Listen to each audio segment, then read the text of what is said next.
Ya, selamat datang di Caratronik Channel. Di topik kali ini kita akan membahas mengenai 3S ya, SDKI, SLKI dan SIKI ya, dosiki ya.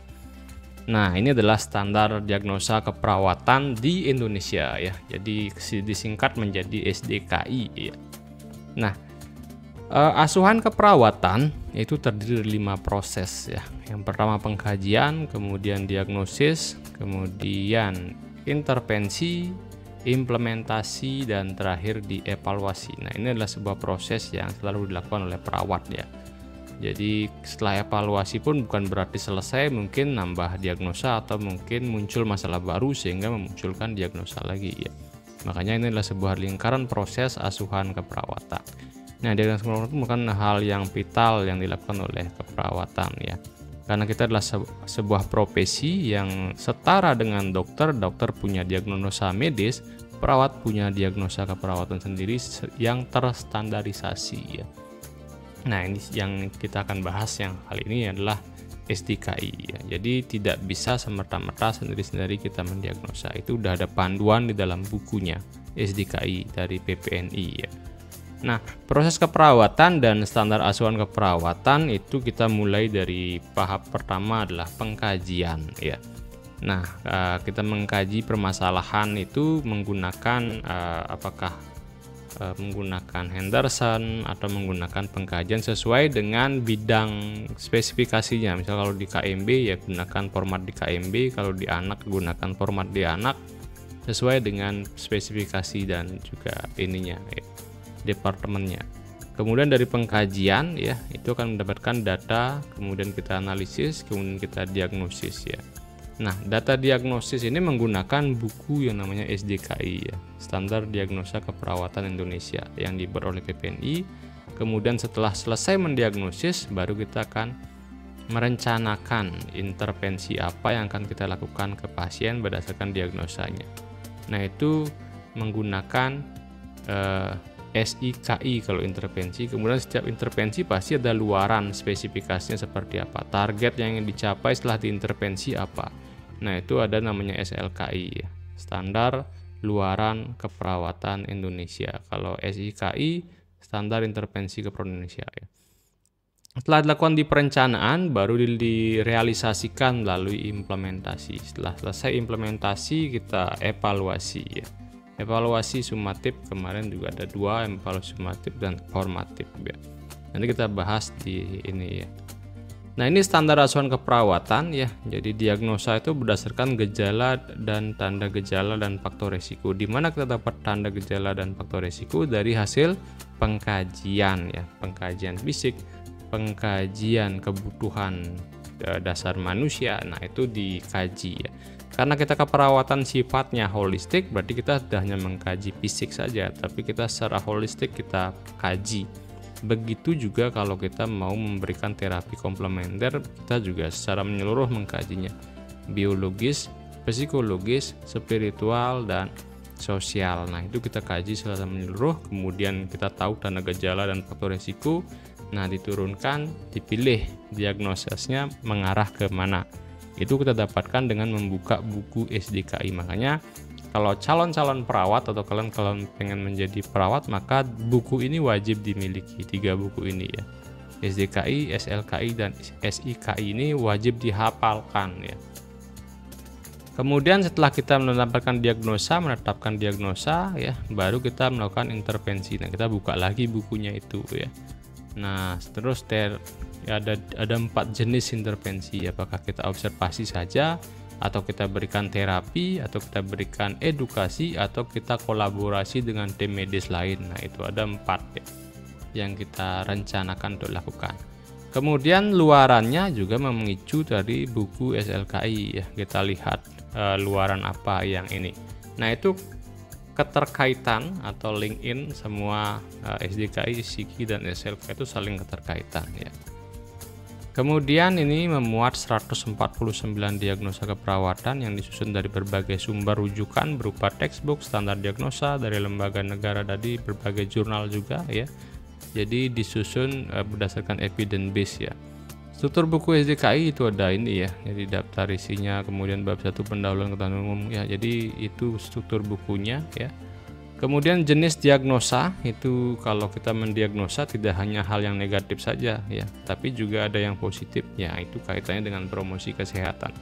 Diagnosa keperawatan yang negatif ada yang aktual, ada yang resiko ya. Kemudian ada juga yang positif adalah yang promosi kesehatan. Nah, karena tugas kita sebagai seorang perawat itu tidak hanya menangani masalah orang yang sakit, tapi bagaimana memainten orang yang juga sehat. Karena konsep sehat sakit dalam keperawatan itu adalah sebuah rentang ya, sebuah gelombang naik turun. Orang yang sakit bisa sehat, orang yang sehat bisa juga sakit gitu. Makanya diagnosa keperawatan nggak fokus tentang kuratif saja gitu, mengobati, tapi juga bagaimana menjaga seseorang tetap sehat berkelanjutan gitu ya, mempertahankan gelombang sehatnya itu. Nah, dari aktual ya, yang negatif dibagi dua, ada nanti diagnosa aktual, diagnosa resiko ya. Aktual berarti sudah terjadi ya, sudah real dan ada tanda gejalanya. Makanya di sini ada tanda gejala mayor dan ada tanda gejala minor ya. Berbeda dengan yang resiko ya. Jadi dia belum terjadi tapi dia beresiko terjadi ya. Makanya ada faktor resiko yang mungkin akan menjadi gejala gitu ya. Nah, kalau yang positif itu terkait dengan tanda gejala mayor dan minor juga yang kaitannya untuk promosi kesehatan. Misalnya nggak ada tanda-tanda negatif gitu ya, semua bagus, tumbuh kembang anak bagusnya. Berarti kita mempertahankan hal-hal yang perlu ditingkatkan gitu ya, atau yang biar untuk mencegah dia menjadi sakit. Nah, itu diagnosis keperawatannya ada gitu ya. Nah, itu bedanya perawat dengan tenaga medis yang lain. Kemudian proses diagnostik itu pertama adalah kita menganalisis data yang membandingkan data dengan nilai normal. Jadi ketika kita mengkaji, mungkin kita dapat data pengkajian fisik, kita dapat data laboratorium ya, kita bandingkan nilainya dengan normal ya. Nilai yang aktual dengan normal, apakah menyimpang dari normal atau tidak, gitu ya. Kita analisis data tersebut. Kemudian kita menganalisis masalahnya. Ketika kita sudah menganalisis, kita sudah mengkaji, kita analisis data pengkajian kita mengidentifikasi masalah. Apakah ini aktual, masalah yang aktual terjadi? Apakah ini faktor risiko? Atau ini adalah promosi kesehatan? Nanti dia tidak ada masalah, tidak ada gejala yang arahnya negatif, tapi ke positif, berarti kita siapkan diagnosa yang promkes gitu ya. Kemudian dari langkah kedua baru kita merumuskan diagnosa ya. Nah, apakah dia diagnosanya aktual atau diagnosanya resiko atau diagnosanya terkait dengan promosi kesehatan. Nah, itu ya. Kita tinggal buka buku dari SDKI. Kemudian data dikelompokkan berdasarkan kategori dan subkategori. Di dalam buku SDKI sudah dibagi-bagi. Kenapa dibagi-bagi? Itu untuk memudahkan kita mencari diagnosanya. Makanya kita harus paham ini ya, struktur kategorinya ini ya. Kalau fisiologis ya ini udah ada, bahwa berarti nanti di dalamnya itu isi diagnosa yang kaitannya dengan masalah respirasi, nafas, sirkulasi, nutrisi dan cairan, eliminasi, aktivitas dan istirahat, neurosensori dan reproduksi dan juga seksualitas. Kalau masalah psikologis ya misalnya dia akan menuju ke masalah diagnosa seperti ini. Nyeri dan kenyamanan, integritas psiku, pertumbuhan dan perkembangan. Masalah perilaku ya kebersihan diri, penyuluhan dan pembelajaran, masalah relasi, interaksi sosial, dan masalah lingkungan itu diagnosa kaitan dengan keamanan dan proteksi. Sudah dibuat kategori dan subkategorinya ya. Itu untuk memudahkan kalian mencari diagnosa yang tepat berdasarkan dari hasil kalian analisa dan pengkajian kalian. Nah, setelah dapat pengkajian, kita lakukan analisis, kita identifikasi, kita perumusan. Nah, baru menemukan diagnosa. Beda dengan kalau diagnosa medis, dia bisa langsung mendiagnosa gitu ya. Memang tahapannya juga sama ya, tapi kita tidak mendiagnosa medis ya, karena kadang-kadang itu bedanya perawat dengan profesi dokter ya. Walaupun misalnya dokter sudah mendiagnosa medis, bukan berarti perawat tidak mengkaji. Makanya ini salah persepsi orang, kadang-kadang hasil pengkajian dokter itu kalian masukkan ke data askap kalian itu salah ya. Kalian harus mengkaji juga pasiennya, karena format pengkajian dokter dengan format pengkajian perawat itu berbeda. Jadi perawat wajib mengkaji pasiennya ya. Jangan mengcopy paste dari hasil pengkajian dokter. Kecuali misalnya dokter sudah merumuskan untuk memeriksa lab, ya kalian bisa gunakan data aktual hasil lab untuk menganalisa data, mengidentifikasi masalah untuk merumuskan diagnosa keperawatan. Itu sah ya. Tapi kalau kalian mengkaji fisik, jangan sama dengan mengkaji fisik mengcopy paste dari hasil pengkajian dokter. Kalian harus mengkaji sendiri pasien kalian sendiri. Nah, itu harus dilakukan oleh seorang perawat ya. Nah, makanya perawat juga punya kompetensi dasar untuk mengkaji pasien ya. Kemudian indikator diagnostik ya. Jadi komponen diagnosa keperawatan itu ada, yang pertama adalah penyebab, tanda gejala, dan faktor risiko. Jadi makanya dalam diagnosa keperawatan itu bunyinya ada diagnosa, ada etiologinya di belakangnya itu ya. Etiologi biopsikologis ya, biopsikologis, efek terapi, tindakan situasional, dan maturasional. Nah, ini menjadi indikator diagnostik ya. Kalau misalnya pada diagnosa aktual dan promkes itu ada tanda gejala, juga pada resiko ada faktor resiko. Jadi seperti itu. Tanda gejala itu ada tanda gejala mayor dan tanda gejala minor. Tanda gejala mayor ditemukan sebanyak 80-100% untuk validasi diagnosis. Kalau minor itu tidak harus ditemukan, dan tidak ditemukan dapat mendukung penegakan diagnosis ya. Jadi yang paling utama adalah kita mencari tanda gejala mayor ya. Itu karena digunakan untuk memvalidasi diagnosis. Minor boleh ada, kalau ditemukan lebih bagus ya, itu sebagai penegakan untuk diagnosis. Kemudian masalah ya, komponen diagnosa keperawatan itu ada masalah label diagnostik ya. Diagnosis itu fokus diagnosanya ya.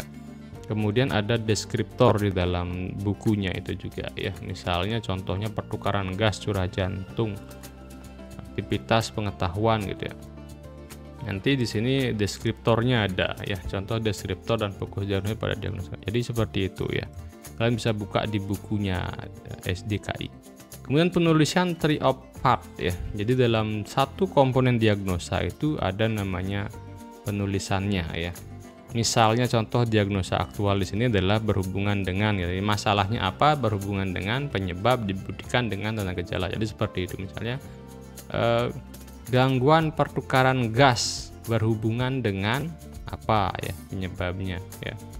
Atau ketidakbersihan jalan napas berhubungan dengan apa penyebabnya. Itu sudah ada juga di buku, kita tinggal pilih semua itu di dalam buku penyebabnya apa. Kemudian dibuktikan dengan tanda gejala ya.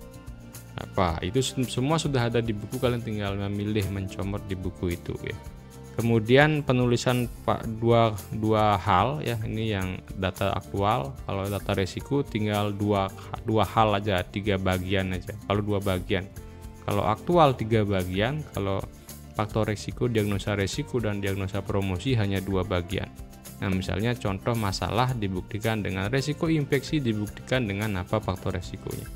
Kemudian kalau diagnosa promosi kesehatan hanya 2 juga, masalah dibuktikan dengan tanda gejala. Misalnya peningkatan tumbuh kembang dibuktikan dengan apa. Jadi seperti itu diagnosa keperawatan ya. Jadi ada 2 bagian, ada yang 3 bagian. 3 bagian untuk diagnosa aktual. Nah, ini contoh yang tampilan di buku seperti ini nanti muncul ya. Ini contoh diagnosa aktual, bersihan jalan napas, ada kode di sini ya, di 001 itu nomor kodenya. Kemudian ada juga label masalah, ini label masalah, ini ada kategori ya, fisiologis, respirasi gitu ya, definisi. Nah, ini juga definisinya ada, kemampuan membersihkan. Nah, ini sudah jelas ya. Kemudian faktor penyebabnya, ini kalian bisa pilih ya. Makanya 3 bagian masalah, kemudian faktor penyebab apa, tanda gejala apa. Nah, di sini sudah ada juga tanda gejala mayor, tanda gejala minor. Nah, makanya kalau kita menulis diagnosa ini adalah bersihan jalan napas tidak efektif berhubungan dengan apa, misalnya spase, berarti spasme jalan napas. Nah, ditandai dengan tanda gejala gitu ya, batuk tidak efektif sebelumnya. Jadi seperti itu. Nah, makanya kalian tinggal memiliki buku ini dan sering-sering baca buku ini sehingga memudahkan kalian untuk menghafal dan kalian gampang untuk merumuskan diagnosa. Jadi nggak sembarangan dalam merumuskan diagnosa. Ada SOP-nya ya, makanya wajib memiliki buku ini dan baca dengan rutin buku SDKI dan dihafalkan ya. Kemudian ini contoh juga ya untuk diagnosa risiko ya, misalnya contohnya ini adalah risiko aspirasi ya. Ini sama juga ada label ya, ada label nomor kode, kemudian ada definisinya, ada faktor risiko ya. Kalau diagnosa risiko kan hanya dua bagian saja ya. Yang pertama label masalah, kemudian sama faktor risiko. Makanya bunyinya adalah ini ya, faktor risiko. Risiko aspirasi dibuktikan dengan tingkat kesadaran menurun ya. Kalian tinggal milih ke 15 ini gitu loh ya. Nah, yang mana yang cocok dengan hasil pengkajian kalian.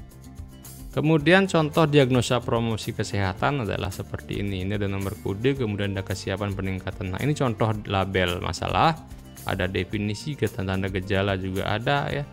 Kalau diagnosa Promkas juga dua bagian saja, masalah dan kaitannya dengan tanda gejala. Mayor dan minor itu nggak masalah ya. Misalnya jadinya contohnya adalah, jadi diagnosanya adalah kesiapan peningkatan eliminasi urin dibuktikan dengan pasien ingin meningkatkan eliminasi urin, jumlah dan karakteristik urin normal. Nah, seperti itu contoh diagnosa. Nah, ada 3 jenis diagnosa sudah kita bahas ya, ada aktual, faktor risiko, kemudian juga Promkes, dan itulah caranya untuk mendiagnosa. Nah, kemudian kita lanjut ke standar luaran keperawatan Indonesia atau SLKI ya. Jadi setiap diagnosa itu link dengan luarannya seperti apa, kemudian link dengan intervensinya seperti apa. Nah, kita bahas dulu luaran. Nah, standar asuhan keperawatan memiliki 3 komponen ya. Tadi kita sudah bahas diagnosa keperawatan, ada intervensi, kemudian ada outcome-nya seperti apa atau luarannya seperti apa. Nah, PPNI sudah menerbitkan sebuah buku standar diagnosa keperawatan dan juga standar intervensi keperawatan, termasuk juga SLKI ya untuk luaran. Untuk menyempurnakan itu ya diterbitkan pula luarannya ya. Jadi sudah dipermudah ya dengan ada ketiga ini gitu. Dulu Nanda itu berbahasa Inggris dan sangat sulit diaplikasikan di Indonesia. PPNI sudah membuat yang lebih mudah. Kalian tinggal ini kan saja. Nah, ini prosesnya ya, pengkajian diagnosis perencanaan kita udah bahas tadi juga bahwa SLKI dan SIKI itu ada di proses perencanaan. Standar asuhan keperawatan itu seperti ini ya, kita udah bahas tadi ya. Kemudian luarannya adalah aspek-aspek yang dapat diobservasi, diukur, meliputi kondisi, perilaku, dan persepsi pasien, keluarga, komunitas sebagai respon ya. Nah, karena luaran ini kita di perencanaan, maka ini didesain dulu perencanaannya ini gitu, luarannya ini ya. Tujuan penyusunan SLKI ya menjadi acuan penentu luaran ya. Jadi kita harus membuat nanti ketika masalahnya ini hasil luaran yang diinginkan apa gitu ya. Itu sudah kita buat di perencanaan ya. Intervensinya ini nanti luarannya seperti ini gitu ya. Nah, nanti ketika ngevaluasi tinggal ngelihat tercapai nggak itu luaran itu gitu ya. Tinggal diukur pencapaiannya. Nah, ini juga luaran juga untuk mengukur pencapaian level keberhasilan dalam intervensi kita. Kemudian juga mengefektifkan asuhan keperawatan dan meningkatkan mutu asuhan keperawatan. Nah, penetapan luaran keperawatan itu memenuhi prinsip SMART ya, specific, measurable, attainable, realistic, and time. Jadi dalam label dan indikator distandarisasi harus spesifik dan measurable itu mudah diukur ya. Makanya nanti di bukunya itu juga ada ukurannya menggunakan skala Likert ya. 1, 2, 3. Jadi kalian harus mengikuti itu. Kemudian attainable, realistic, dan time disesuaikan dengan kondisi pasien. Misalnya ini nyeri bisa dicapai berapa hari gitu ya untuk penyembuhannya. Itu disesuaikan dengan pengalaman dan juga clinical judgment perawat. Itu nggak distandarisasi ya. Yang distandarisasi hanya spesifik kata-katanya dan pengalat pengukurannya gitu ya. Tapi kalau attainable, realistic, dan time itu disesuaikan dengan kondisi di lapangan. Misalnya nyeri gitu ya, pasien nyeri itu bisa kita ukur dengan skala nyeri 1 sampai 10 gitu ya untuk nyeri. Tapi kita nggak bisa memastikan di dalam standarisasi buku nyeri itu bisa selesai dalam waktu berapa jam atau berapa hari gitu. Nah, itu yang tidak distandarisasi, tapi harus dituangkan di dalam perencanaan gitu ya, karena harus memenuhi prinsip SMART ini gitu ya. Jenis luaran keperawatan itu ada luaran positif, ada luaran negatif. Kita bahas. Luaran positif itu adalah contohnya bersihan jalan napas, keseimbangan cairan, integritas kulit dan jaringan. citra tubuh. Kalau luaran negatif itu perlu diturunkan ya, misalnya nyeri turunkan, keletihan perlu diturunkan, tingkat ansietas perlu diturunkan, tingkat berduka perlu diturunkan, respon alergi sistemik perlu diturunkan. Makanya ada 2. Yang positif perlu ditingkatkan, yang bersihan jalan nafas perlu ditingkatkan, cairan yang bagus perlu ditingkatkan, keseimbangan cairan perlu ditingkatkan, integritas kulit perlu. Nah, itu 2 hal luaran yang akan tercapai. Kemudian komponen luaran keperawatan itu ada label, ekspektasi, ada kriteria hasil. Ya. Nama luarannya apa? Ada berupa kata-kata kunci informasi luaran, kemudian ekspektasi penilaian terhadap hasil yang diharapkan, meningkat, menurun, atau membaik. Kemudian hasilnya apa? Ini yang lebih spesifik dan hasil ukur ya. Harus spesifik. Jadi ada skor nanti 1 sampai 5. Kalau nyeri misalnya 1 sampai 10 gitu ya, silakan nanti ada di dalam bukunya. Nah, ini sistem klasifikasinya itu mengikuti diagnosa keperawatan yang dari International Classification of Nursing Practice Diagnosa Classification ya. Jadi sebenarnya dari sana acuannya ya, atau menggunakan dari Dungus and Morehouse Diagnostic Division of Nursing Diagnosis ya.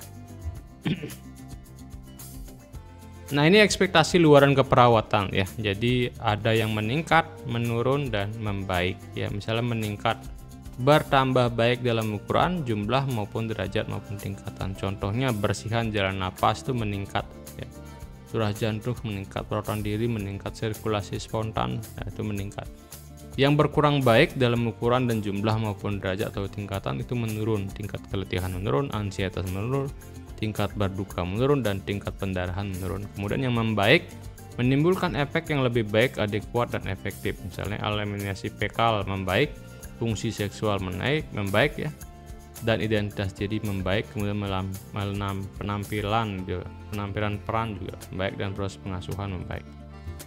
Variasi menggunakan skala Likert itu ada ya, nanti di bukunya itu pasti ada ya. Kalau misalnya 1 sampai 5 ya, 1 menurun, cukup menurun, sedang, cukup meningkat. Nanti ada seperti itu klasifikasi menggunakan skala Likert ya, dari kriteria hasil luaran keperawatan. Nah, ini penerapan luaran keperawatan dan dokumentasi manual tertulis ya. Contoh ya, jadi seperti ini. Setelah dilakukan intervensi selama 3 jam, kan tadi saya bilang bahwa SMART ya. Jadi yang tidak bisa, yang tidak diinikan kan ini ya, yang tidak terstandarisasi intervensi ini mau berapa jam dan berapa kali dicapai. Nah, itu nggak bisa diinikan, itu menggunakan clinical judgment dari perawat sendiri dan pengalaman di lapangan. Setelah dilakukan intervensi selama 3 jam, maka bersihan jalan napas meningkat gitu ya, dengan kriteria hasil ya. Itu ya, waktu efektif meningkat, produk meningkat. Kemudian ada skornya nanti ya. Nah, ini ya. Ini penerapan yang sudah berbasis komputer dan ada skornya nanti ya. Jadi setelah dilakukan intervensi selama 3 jam, bersihan jalan napas meningkat, waktu efektifnya meningkatnya dari 1 sampai 5, berapa skornya. Jadi seperti itu ya. Nah, ini contoh luaran SLKI ya, seperti ini ya. Ada juga kode ya, kemudian label luaran, definisi, kemudian ada ekspektasi luaran dan kriteria hasil skor ya. Kalian tinggal lihat scoring ini. Nah, makanya kalian tinggal baca. Nah, namun kalau misalnya sudah sistem digitalisasi asuhan keperawatan, ini tinggal klik-klik aja gitu ya. Tapi kalau manual ya, kalian kalau tuh masih tulis tangan membuat laporan ASKEP ya, ini ditulis gitu ya. Nah, tautan SDKI dan SLKI. Nah, ini nyambung ya. Jadi SDKI dengan SLKI itu nyambung ya. Ini untuk menggantikan tidak untuk menggantikan penilaian klinis ya. Jadi itu kan berdasarkan pengalaman perawat ya. Pemilihan luaran keperawatan tetap harus didasarkan pada penilaian klinis dan pertimbangan kekhasan kondisi pasien, keluarga, kelompok, dan komunitas ya. Satu diagnosa dapat memiliki lebih dari 1 luaran yang jika diperlukan ya. Makanya ini nggak saklek gitu dalam luaran ya. Bisa juga perawat tuh punya dari hasil pengalamannya dia punya penilaian sendiri gitu loh ya, yang mungkin nggak bisa terstandarisasi oleh SLKI ya. Mereka boleh melakukan penilaian klinis luaran yang terbaik seperti apa gitu ya. Ini cuma namanya juga standar, kalau melebihi yang lebih bagus ya bagus gitu ya. Jadi jangan dikurangi, jangan gitu ya. Nah, namanya juga standar dalam SDKI, SLKI dan SIKI gitu ya. Nah, ini contoh tautannya ya. Bersihan jalan napas, luaran utamanya adalah bersihan jalan napasnya bagaimana. Nah, kemudian kontrol gejala pertukaran gas. Nah, ini ya. Ini luaran tambahan. Ini definisi defisit nutrisi luaran utama, status nutrisi ya, luaran tambahan berat badan gimana, eliminasi fungsi gastro, nafsu makan ya. Jadi ada kaitannya dengan diagnosa juga ya kadang-kadang. Nah, kita bahas sekarang terkait dengan SIKI atau SIKI ya. Nah, proses keperawatan ini SIKI berada di tahapan perencanaan ya, sama dengan SLKI.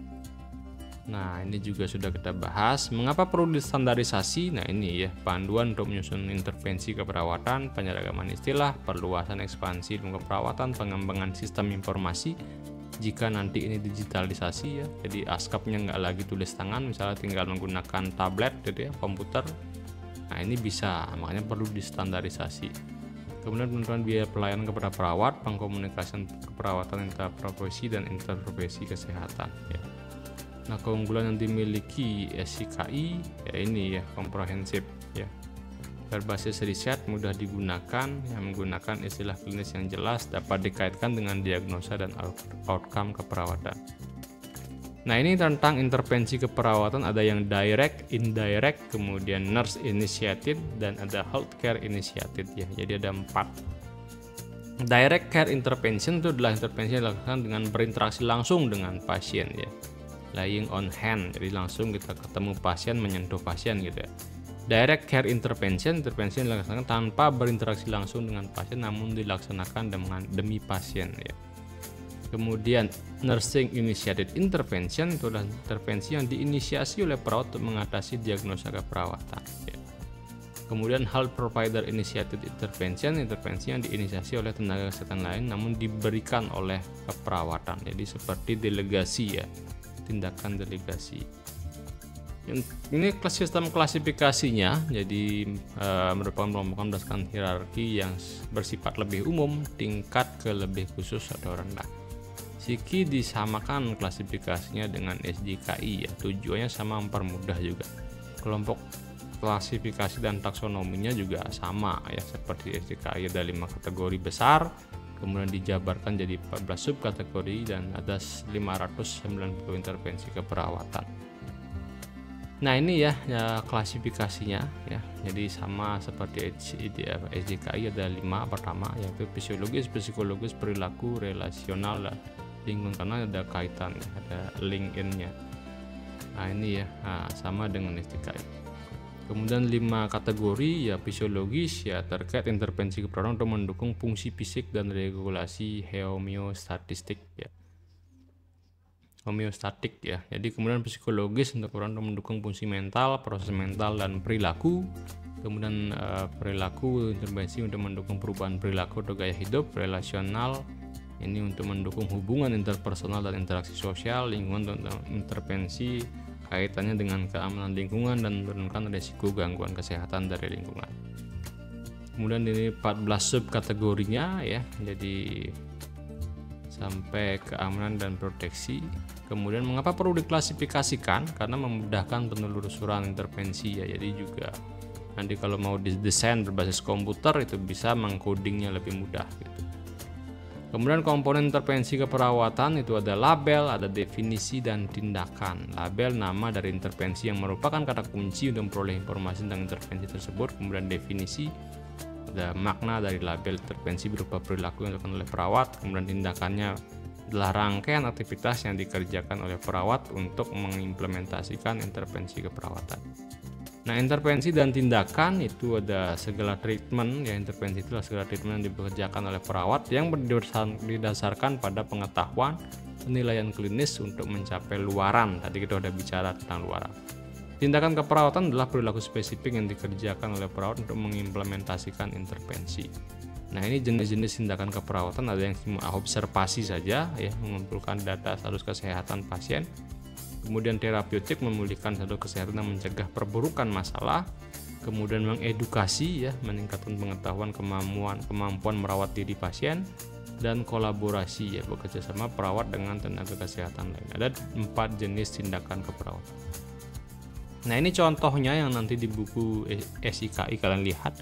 Manajemen nutrisi ya, mengidentifikasi dan mengelola asupan nutrisi yang seimbang. Ini ada labelnya, definisi intervensi, kemudian ini tindakannya ya, misalnya identifikasi status. Jadi ada 4 kan tadi, observasi, kemudian terapeutik, edukasi, dan kolaborasi.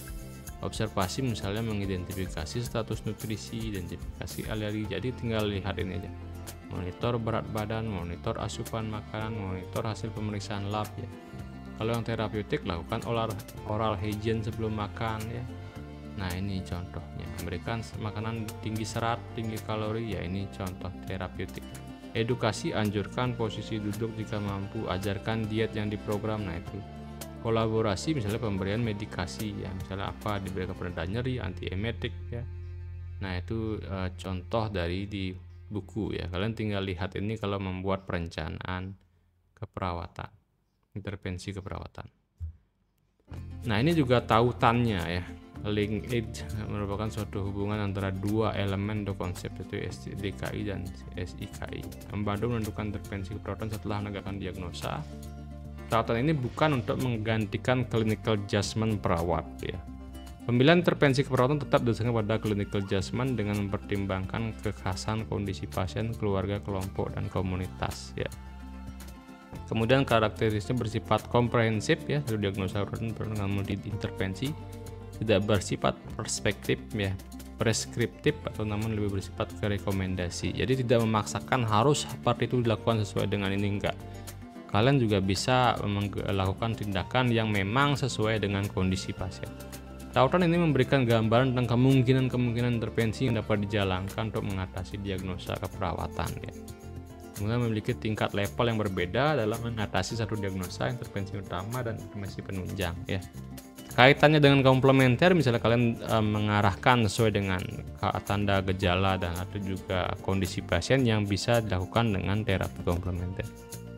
Tautan dapat dilakukan di 3 hal ya, additional, deletion, dan modification ya. Jadi seperti itu. Jadi nggak saklek harus mengikuti yang ada di SIKI ya. Misalnya kalau nyeri gitu, kalian bisa tambahkan treatment misalnya massage atau mungkin treatment dengan sinar. Nah, itu bisa kalian bisa modifikasi gitu ya, sesuai dengan kondisi pasien. Ini contohnya ya, kaitannya dengan SDKI dan SIKI. Ketika masalahnya adalah defisit nutrisi ya, intervensinya manajemen nutrisi, kemudian kaitan dengan berat badan. Jadi edukasi diet, kemoterapi, konseling, laktasi, nutrisi. Jadi berkaitan semua. Nah, ini level intervensi, ada level 1 adalah intervensi utama, level 2 intervensi pendukung ya. Intervensi utama itu merupakan intervensi prioritas ya, intervention karena bersifat resolutif ya. Memiliki kesesuaian yang terbaik dengan diagnosa, memiliki banyak tindakan-tindakan yang dapat mengatasi masalah, dapat digunakan dalam berbagai setting, dan efektivitas intervensi banyak diungkapkan dalam riset, referensi, dan praktik klinis. Itu disebut dengan intervensi utama. Kalau intervensi pendukung ya bukan intervensi prioritas ya, tidak bersifat resolusif namun dapat menunjang resolusi masalah. Yang dapat mengatasi etiologi diagnosa tertentu saja ya. Yang dapat dilaksanakan untuk setting tertentu saja. Nah, ini bisa disisipkan untuk terapi komplementer yang lain gitu ya, dari intervensi pendukung ya.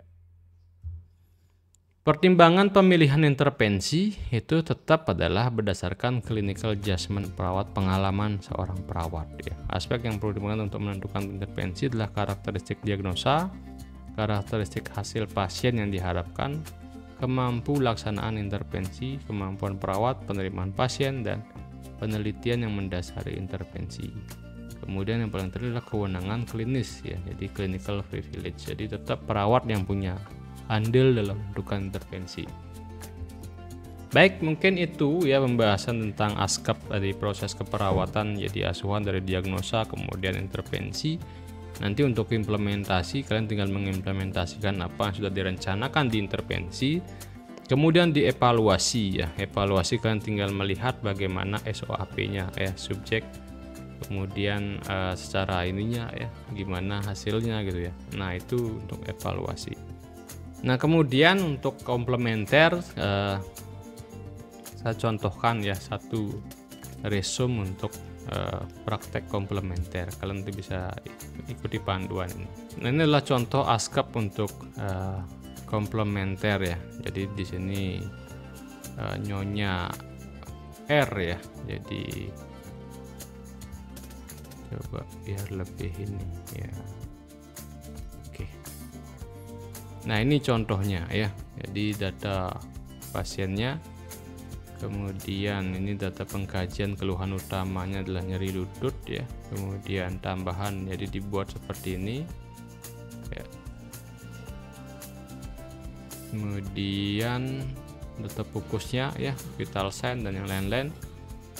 Kemudian dalam diagnosa ya, ini pemeriksaan penunjang. Nah bedanya adalah ada pemeriksaan komplementer ya. Di sini misalnya kalian nanti akan melihat titik-titik akupoint ya, misalnya di titik poin Huangqiu ya, di GB30, BL50, BL51, GB31 ya. Nah ini tinggal ditentukan di mana bermasalahnya kan gitu ya. Nah ini contoh-contoh titik-titik akupoint juga digambarkan di resume kalian atau di ASCAP kalian ya. Oke, nah ini seperti ini. Kalau diagnosa ya sama ya, sama dengan SDKI, nyeri akut gitu ya. Jadi sama dengan SDKI dan SLKI kalau luaran, kemudian juga intervensinya. Cuma intervensi tambahan ya ada intervensi pendukung misalnya dengan akupressure atau menggunakan akupuntur ya. Ini diagnosanya contohnya. Kemudian intervensinya seperti ini ya. Jadi cuma ada lakukan terapi ini ya. Ini kayaknya enggak ini ya muncul. Nah ini ya, lakukan terapi akupuntur pada titik. Nah itu jadi sesuai dengan pengkajian titik-titik itu, kemudian nanti diintervensi tambahkan tentang terapi akupuntur atau akupressure atau massage ya, di titik-titik tertentu ya. Kemudian ada rasionalnya juga. Ini masih format lama yang menggunakan Nangdanikno ya. Kemudian ini implementasi SEO SOP, data objektif, subjek objektif ya, SOAP ya. Kemudian evaluasi ya, ini SOAP ya. Nah seperti itu ya nanti membuat laporannya. Saya rasa sudah, kalau sudah di ini saya jelasin juga contohnya. Bedanya adalah di sana komplementer itu di pengkajian dan intervensi yang kaitannya dengan komplementer ya. Oke, sekian ya dari saya terkait dengan asuhan keperawatan komplementer ya, yang juga mengacu dengan SDKI ya. Semoga bermanfaat. Kalau kalian ada pertanyaan silahkan komen di kolom komentar ya. Kemudian jangan lupa like, komen, kemudian share video ini jika bermanfaat. Dan saya akhiri dengan ucapkan terima kasih atas waktunya sudah menonton penuh video ini ya. Sampai berjumpa kembali di video selanjutnya.